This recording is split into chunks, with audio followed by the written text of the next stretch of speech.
This movie tells a story about a 74-year-old lizard named Leo and his turtle friend who decide to escape from the terrarium of a Florida school classroom where they have been living for decades.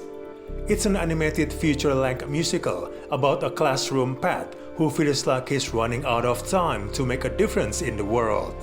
It's a wacky stew of hijinks, musical interludes, visual gags, and life lessons delivered with a cheeky eye roll.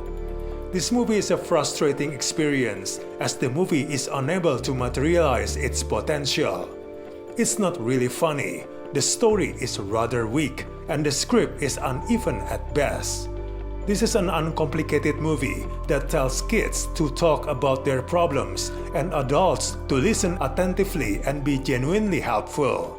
It shows the difference it makes when parents and adults put down their judgmental caps and actually listen to children.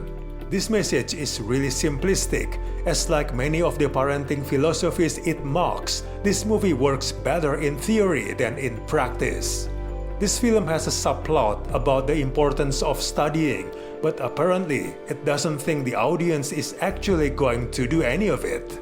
Do not expect too much from this very light children's entertainment, as most of it are cringy and none will work their way into your head. The movie cannot decide whether it wants to be a musical or not. Some songs are stopped midway through, and we never hear the rest of the song, and then other sequences are full on from a musical. The songs are also forgettable. It's hard to imagine that kids will be inspired to commit any of these tunes to memory. The movie seems confused about its target audience as well.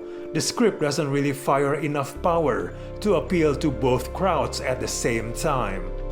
Most of the gags are too fourth-grade funny to land for grown-ups, while most of the messaging seems to focus on adults for kids to feel like it's speaking to them.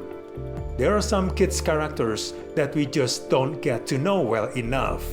As the third act comes together, we wish we had gotten to know them all. Overall, it's not really worth your time to watch this. Just let your 5-year-old kids watch this while you can do other stuff instead.